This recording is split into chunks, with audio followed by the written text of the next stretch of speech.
우리가 잘 아는 속담 중에요, 고슴도치도 제 새끼는 예쁘다라고 하는 말이 있죠. 근데 저는 이 속담이 잘 와닿지가 않았어요. 제일 큰 이유가 뭐냐면요, 고슴도치를 제 눈으로 본 기억이 동물원 같은 데 가서 한 번이나 봤나, 고슴도치가 뭔지 이렇게 딱 와닿지가 않으니까요, 고슴도치가 자기 새끼 예뻐할 수도 있지 뭐 그냥 이렇게만 생각되는 겁니다. 고슴도치 많이 봐보셨어요?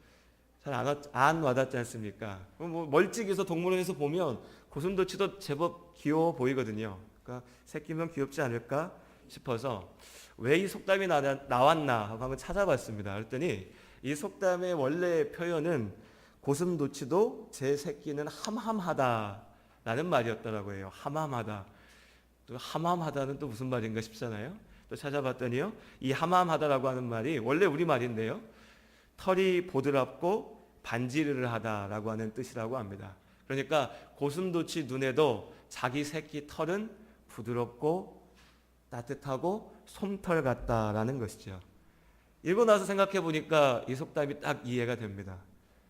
우리가 잘 모르지만 고슴도치 털이 그렇게 부드럽고 따뜻한 솜털은 아니지 않습니까? 찌르는 털이죠. 가시와 같은 털이죠. 하지만 그 고슴도치의 어미의 눈에는, 아비의 눈에는 그 털조차도 부드럽고 솜털 같은 아주 좋은 것으로만 보인다는 거죠. 모든 부모의 마음이 분명히 그럴 겁니다.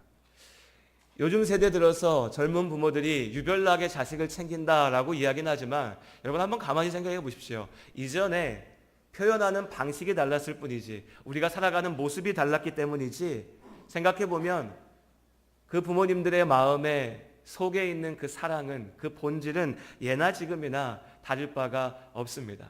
예나 지금이나 부모는 자식에게 무엇이든지 좋은 것들을 주고 싶은 거죠.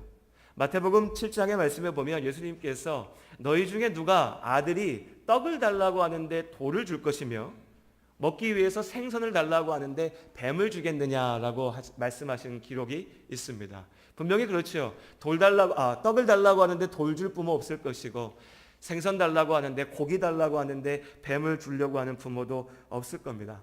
부모라면 누구나 최고의 것을, 내가 가지고 있는, 내가 아는 제일 좋은 것을 자녀에게 주고 싶을 겁니다. 여러분은 어떤 것을 자녀에게 유산으로 남겨주고 싶으십니까? 그 답이요, 내가 내 사랑하는 자녀에게 마지막으로 주고 싶은 그것이 바로 내가 이 땅을 살아가면서 가장 귀하고 소중하게 생각하는 겁니다. 이 질문은 거꾸로 내가 자녀에게 무엇을 주고 싶은가 라고 하는 이 질문은 반대로 생각하면 내가 이 세상을 무엇을 보면서 살아가는가, 내 인생의 목적과 가치가 어디에 있는가, 내가 어떻게 지금 세상을 살고 있는가를 보여주는 질문입니다. 오늘 말씀을 보면 태어나면서부터 걷지 못하는 한 사람이 있었습니다. 이 사람이 할 수 있는 일은 성전 문 앞에 앉아서 그 성전을 지나가는 사람들, 그들에게 구걸하는 것이었습니다. 그렇게 구걸해서 하루하루 먹고 사는 것이었죠. 늘상 그러했듯이 이날도 이 사람은 성전 문 앞에 앉아서 구걸하고 있었습니다. 그런데 마침 그때 예수님의 제자인 베드로와 요한이 기도하기 위해서 성전으로 올라가고 있었습니다. 베드로와 요한과 앉아있는 이 안진뱅이의 눈이 마주쳤지요.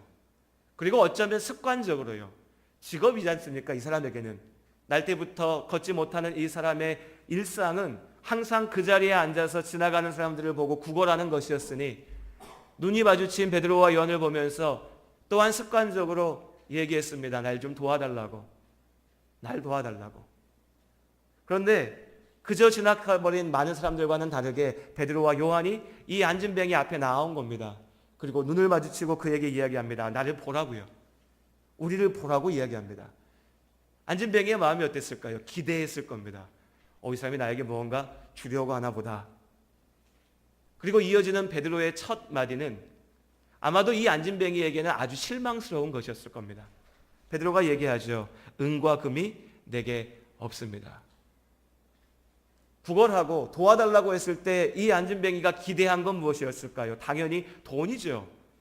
내가 오늘 저녁을 먹을 수 있는 돈, 내가 이 자리에 나와서 이렇게 뜨거운 날 앉아서 구걸하는 것이 아니라 내가 편안하게 쉴 수 있는 돈을 좀 달라고 하는 거였는데, 도와주겠다고 하면서 앞에 와서 베드로가 처음 내뱉은 말이 당신이 원하는 금과 은은 내게 없다는 겁니다. 하긴 그렇죠.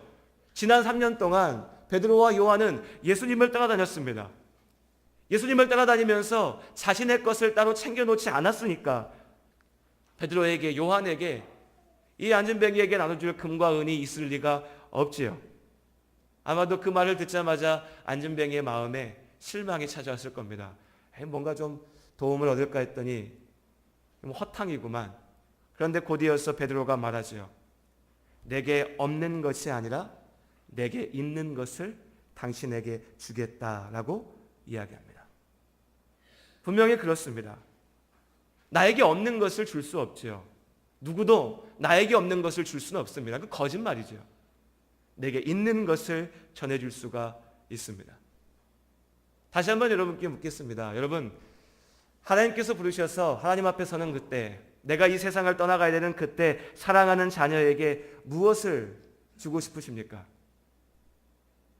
예수를 믿는다라고 고백하는 그리스도인들조차도요, 정작 내 자녀의 인생에 대해서 고민할 때, 계획할 때, 그들의 인생을 바라보면서 무언가를 꿈꿀 때는 하나님의 말씀보다, 하나님의 뜻보다, 주의 은혜보다는 네가 세상에 나아가서 그 경쟁에서 잘 이겨야 된다, 네가 좋은 직장을 가져야 된다, 좋은 학교에 가야 된다, 돈을 잘 벌어야 된다, 성공해야 된다. 야, 아빠 엄마는 다른 거 크게 바라는 거 없어. 야, 적당히 잘 타협하면서 그냥 건강하게 잘 살아라, 평안하게 살아라, 행복하게 살아라. 그것이 최고야. 문제없게 살아. 욕먹지 말고 살아. 어렵지 않게, 아프지 말고, 나처럼 힘들지 말고 살아라 라고 이야기합니다. 그렇게 세상에서 잘 살기 위해서는 때로 하나님의 말씀을 잊어버려도 되고, 때로 하나님께서 분명하게 주신 명령을 세상의 명령과 타협해도 되고, 하나님을 잊어도 된다라고 말합니다. 적당히 살면서 그저 행복하고 그저 문제 없으면 된다라고 가르칩니다. 그것이 세상의 지혜라고, 길이라고, 인생의 행복이라고 이야기합니다. 물론 이렇게 직접적으로 이야기하진 않죠. 그래도 내가 집사인데, 내가 권사인데, 야, 너 교회 안 가도 돼, 너 예수 안 믿어도 돼, 야, 너 하나님 말씀대로 살지 않아도 돼, 이렇게 이야기하진 않습니다. 하지만 사실 우리는 우리의 모든 삶을 통해서 자녀들에게 그렇게 이야기하고 있습니다. 그저 적당히 살면 된다고, 그저 성공하면 된다고, 누리면 된다고, 평안하면 된다고. 그렇게 적당히 세상 가운데 즐겁게 살 수 있으면 그것이 성공이라고, 나는 너에게 그것을 주고 싶다라고, 자식을 사랑한다라고 하는 많은 부모들이 그렇게 이야기합니다. 네, 분명히 그렇게 생각하는 사람들이 있을 수도 있습니다. 나는 지금 그렇게 살고 있는데, 나에게 제일 중요한 게 그건데, 내가 아는 인생 삶은 그런 건데, 그저 문제 없이, 그저 세상에서 가지고 누리고 세상 가운데 즐기면서 사는 것이 충분하다라고 나는 살고 있는데 왜 당신은 나에게 그렇게 따집니까? 라고 말하신다면 더 얘기할 것이 없습니다. 하지만 설교를 시작하면서 말씀드렸듯이 오늘 하나님께서 주신 이 말씀은 예수 그리스도를 믿음으로 내 사랑하는 자녀가 그저 내가 낳은 나의 자식이 아니라 하나님께서 나에게 맡기신 믿음의 자녀라고 고백하는 부모들에게 주시는 말씀입니다. 내가 꿈꾸며 내가 살아가는 삶을 내 자녀도 함께 바라봅니다.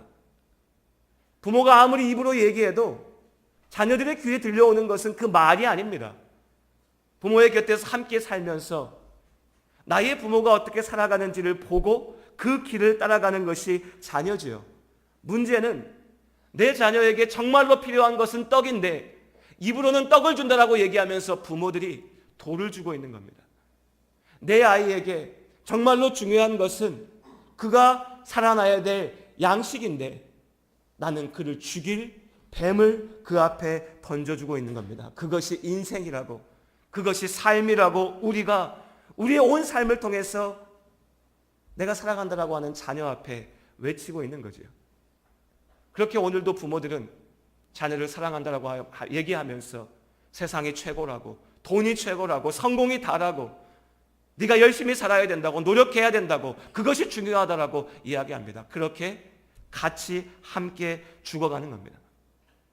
다시 한번 말씀드리지만 오늘의 이 말씀은 예수 그리스도 안에서 참된 생명을 갖지 못한 이들이 아니라 내가 예수를 믿음으로 구원받았다라고 고백하는 믿음의 부모에게, 그 성도들에게 하나님께서 주시는 권면입니다. 사실 오늘 말씀 가운데 등장하는 이 안진뱅이의 진짜 문제는요, 얻지 못하는 것이었지요. 돈이 없는 게 아니었습니다. 구걸하면서 금과 은을 잠시 얻으면 어떻습니까? 그날 저녁은 맛있게 먹을 수 있겠죠. 가서 술 한 잔 걸칠 수 있을 겁니다. 하루 이틀은 편안하게 보낼 수도 있을 겁니다. 하지만 여전히 그의 문제는 남아있지요. 걷지 못합니다. 잠시 받은 그 돈이 떨어지면 다시 나가서 구걸해야 됩니다. 다시 사람들에게 도움을 청해야 됩니다. 설령 베드로에게 금과 은이 있었다라고 할지라도, 그래서 베드로가 그 금과 은을 안진뱅이에게 주었다고 할지라도 그 사람의 문제는 해결되지 않았을 겁니다. 그렇기 때문에 베드로는 말합니다. 나사렛 예수 그리스도의 이름으로 일어나 걸으라. 그리고 우리가 잘 알고 있는 것처럼 이 말씀이 선포될 때 그 안진뱅이가 일어나서 걷게 됩니다. 사람들은 이 기적에 주목하죠. 안진뱅이가 일어났다라고 하는 것이요. 분명히 그렇습니다. 이것이 이 사람에게는 금과 은보다 더 중요한 문제였습니다. 인생을 바꿔놓을 수 있는 문제였지요. 하나님께서 그 문제를 해결하신 줄로 믿습니다. 그런데 정말로 중요한 이 사람의 인생의 목적은, 정말 이 사람의 인생을 가름지을 수 있는 문제는 일어나는 것도 아니었습니다. 안진뱅이였던 이 사람이 이제 일어나게 됐다면 얼마나 기뻤을까요? 좋았을까요? 그렇죠. 하지만 그래도 여전히 그에게도 다른 사람들과 마찬가지의 인생의 고민이 찾아올 겁니다. 안진뱅이는 일어나지 못해서 문제라고 생각했지만, 여러분, 그러면 아무렇지 않게 걸어다니는 우리는 인생에 문제가 없나요? 아픔이 없습니까? 괴로움이 없습니까? 아니죠. 이미 걸어다녔던 그 사람들도, 많은 사람들도 여전히 아파했고 괴로워했고 눈물 지었습니다. 그런데 이 안진뱅이는요, 앉았던 그 자리에서 일어나게 되는 그 순간에 단지 내 인생의, 내 육신의 문제만 해결된 것이 아니라 참된 내 삶의 목적을 보게 됩니다. 8절의 말씀에 보면 그가 뛰어서서 그들과 함께, 하나님의 사람들과 함께 성전에 들어가서 하나님을 찬양하는 모습을 우리가 볼 수 있습니다. 그는 지금 자신에게 나타난 이 일이, 그 일의 본질이 무엇인지를 분명하게 알았습니다. 단지 자리에서 일어나는 것이 다가 아니라 하나님께서 그의 삶을 구원하신 줄로 믿습니다. 하나님께서 나와 함께 하신다고 하는 것을 안진뱅이가 이 사건을 통해서 보았습니다. 이 사건을 통해서 그는 참된 생명을 얻게 되었습니다. 베드로의 말처럼 이 안진뱅이의 삶 가운데 생명이, 예수 그리스도의 복음이 전해졌습니다. 어떻게 그렇게 될 수 있었을까요? 베드로는 금과 은은 갖고 있지 못했지만 예수 그리스도의 말씀을, 그 은혜를, 그 생명을 가지고 있었습니다. 내가 가지고 있었기 때문에 이 안진뱅이에게 줄 수 있었지요. 그리고 그렇게 전해진 하나님의 말씀을 통하여서 한 영혼이 살아난 줄로 믿습니다. 여러분의 삶 가운데 진정으로 필요하고 중요한 것이 무엇입니까? 여러분의 인생 가운데 나는 이것이 있기에 내가 복되다라고 고백하는 것이 무엇입니까? 그것이 돈이라면, 그게 좋은 직장이고 좋은 학벌이라면 더 이상 말할 것이 없습니다. 내 인생은 그것이면 충분하다라고 고백하신다면 최소한 이 시간, 이 말씀을 통해서 여러분께서 가져가실 수 있는 것은 아무것도 없을 겁니다. 그리고 여러분은 여전히 내가 제일 중요하다라고 여기는 그것을 자녀에게 줄 겁니다. 돈이 다라고, 좋은 직장이 다고, 성공이 다고, 공부 잘하는 게 다라고 자녀에게 이야기할 겁니다. 아무리 말로 포장해도요, 여러분의 본심이, 우리의 마음의 중심이 자녀에게 그렇게 전해질 겁니다. 내가 교회 가서 예배드리고 와서 아, 그래, 오늘은 주일인데 애들아, 하나님 믿고 살아야 된다, 그래도 기도하고 살아야 된다, 예수 믿어야 된다라고 얘기해도요, 전해지지 않습니다. 내 마음의 중심이 나에게 있는 것이 전해지는 거니까요. 그럼 어떻게 될까요? 내가 돈이 있으면 행복할 수 있을까요? 내가 좋은 직장을 갖고 있으면 그것으로 정말 내 인생의 모든 문제가 해결될까요? 좋은 사람들이, 건강이, 내가 누리고자 하는 것들이 나에게 다 채워진다고 하면 그때 내 삶이 온전해질까요? 안진뱅이가 오늘 그저 일어나기만 했다면 그의 삶이 회복되어졌을까요? 아닙니다. 최소한 예수 그리스도를 구주로 영접한, 십자가의 은혜 가운데 무릎 꿇은 우리는 알고 있습니다. 그것이 우리의 인생의 목적이 아니고, 그것이 다가 아니고, 그것이 참된 축복이 아닙니다. 성도된 우리는 고백할 수 있습니다. 우리 안에 하나님께서 주신 참된 생명이 있는 줄로 믿습니다. 우리는 돈으로 사는 게 아니라, 세상의 즐길 거리를 가지고 사는 것이 아니라, 세상이 나에게 주는 것을 가지고 사는 것이 아니라, 우리 안에 있는 하나님의 말씀, 예수 그리스도의 십자가의 은혜로 주신 그 생명 가운데 있는 줄로 믿습니다. 그러니 여러분, 내 안에 있는 그 생명을 내가 가장 사랑하는 자녀에게 전하시기를 주님의 이름으로 권면드립니다. 그것이 우리가 나의 사랑하는 자녀들에게 전해야 될 것입니다. 한번 잘 생각해 보십시오. 한 주를 살아가면서 내가 내 자녀들에게 어떤 말을 더 많이 하는지, 공부해라, 학교 잘 가라, 학원 잘 가라, 열심히 살아라, 직장 생활하는 자녀들한테는 건강해라, 돈 많이 벌어라, 성공해야지, 잘 돼야지. 자녀를 그렇게 사랑한다고 얘기하는 부모가 자식한테 결국 하는 얘기는 쉬지 말고 열심히 일해서 돈 많이 벌어라, 사람들 눈치 잘 보면서 높은 자리에 올라가라. 그렇게 살았던 사람들이 인생의 마지막 때에 뭐라고 고백합니까? 정말 내가 행복하다라고 고백하나요? 정말 내가 다 가졌다라고 얘기합니까? 왜 내 인생이 이렇냐고, 왜 내 삶이 이렇게 아프냐고, 평생 내가 걸어온 길이 답답하다라고 한탄하죠. 그 한탄했던 그 괴로움의 길을 자녀에게 다시, 내 자녀가 다시 걸어가게 만들지 마시기를 주님의 이름으로 간절히 권면드립니다. 오늘 이 가정주일 우리가 다시 주님을 바라보기 원합니다. 하나님 앞에 함께 세워지기 원합니다. 내 안에 있는 가장 좋은 것들을 내가 사랑하는 자녀에게 주기 원합니다. 그래서 실제적으로 두 가지 것들을 좀 부탁드리고 싶습니다. 이 한 주간의 숙제입니다. 목사가 우리 성도님들께 드리는 숙제예요. 한 가지는요, 이 한 주간 여러분, 내가 먼저 만난 하나님을 자녀들에게 전해주시기를 주님의 이름으로 당부드립니다. 한번 말씀해 주십시오. 어린 아이들에게 아빠는 이렇게 해서 예수님을 믿게 됐어, 내가 이렇게 하나님을 믿고 있다, 내가 이렇게 하나님을 만났다, 엄마는 이렇게 해서 하나님 앞에 예배할 수 있고 기도할 수 있게 되었어, 그 믿음을 내 자녀들에게 전해주시기를 바랍니다. 그것이 가장 좋은 길입니다. 저기 위에 서 있는 목사님, 교회 가서 만나는 어떤 아저씨 아줌마들의 믿음이 아니라 나를 낳아주시고 나와 함께하고 나를 안아주는 내 엄마, 내 아빠의 믿음, 내 엄마 내 아빠가 만난 하나님을 전해주시기를 바랍니다. 그 안에 있는 생명의 약속을 전해주시기를 주님의 이름으로 부탁드립니다.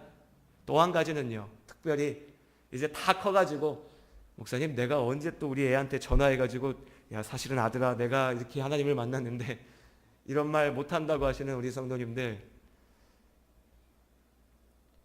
오늘 교회 가서 목사님 설교 드리니까 야 너 교회 가야겠더라, 예수 믿어야겠더라 이렇게 얘기하지 마시고요. 하나님 알지 못하는 자녀들 등 떠밀어서 교회 가라고 하지 마시고 이렇게 한번 얘기해 주십시오. 내가 너를 위해서 기도하고 있다. 내가 너를 위해서 하나님 앞에 기도하고 있다. 말로만 끝나면 안 되겠죠. 우리가 정말로 그렇게 기도해야겠죠. 그렇게 기도하고 내가 기도하고 있음을 자녀에게 보여주십시오. 장성한 자녀를 가진 우리 성도님들 보통 그렇게 얘기하시죠. 목사님 우리 자녀들 우리 아들이 우리 딸이 어렸을 적엔 교회 잘 다녔는데요. 왜 그런지 모르겠어요. 그래도 건강해야 되니까 목사님 건강하도록 기도해 주세요. 그래도 성공해야 되니까 직장생활 잘하도록 기도해 주세요. 그래도 잘 살아야 되니까 평안하게 살도록 기도해 주세요 라고 부탁하십니다. 근데 목사가 솔직히 말씀드릴게요. 그런 기도 안 나옵니다. 한번 생각해 보세요. 내 사랑하는 이에게 내가 가진 제일 좋은 걸 줘야 되지 않습니까? 그런데 그 사람이 정작 제일 좋은 것은 갖지 못하고 있는데, 정말 살기 위해서 필요한 것을 갖지 못하고 있는데 다른 것들 주면서 이거 가져 저거 가져라고 하는 말이 나오겠습니까? 그런 말 안 나옵니다. 어떻게 부탁하셔도요, 제일 먼저 나오는 기도는요, 주님, 우리 권사님 자녀가 믿음 안에 서게 하여 주시옵소서, 구원받게 하여 주시옵소서, 하나님 알게 하여 주시옵소서, 하나님 아는 기쁨 가운데 서게 하여 주시옵소서. 이것이 모든 기도의 첫 번째지요. 이 자리에 계신 우리 성도님들의, 모든 부모님들의 마음도 동일할 줄로 믿습니다. 그 마음으로 기도하십시오. 그리고 혼자 기도하는 게 아니라 자녀에게 전해주십시오. 내가 너를 위해서 기도하고 있다고. 그럼 나의 자녀는요, 기도하는 그 아버지의, 그 어머니를 바라봅니다. 그리고 하나님께서 그 기도 가운데 분명히 역사하실 줄로 믿습니다. 그것이 가장 큰 사랑입니다. 두 가지 기억하셨죠? 내가 만난 하나님을 전해주시기 바랍니다. 그리고 내가 너를 위해서 기도하고 있다고 전해주시기 바랍니다. 그 고백 가운데, 그 사랑의 말 가운데 하나님께서 은혜와 축복으로 가정 위에 함께 하실 줄로 믿습니다. 함께 기도하시겠습니다. 하나님,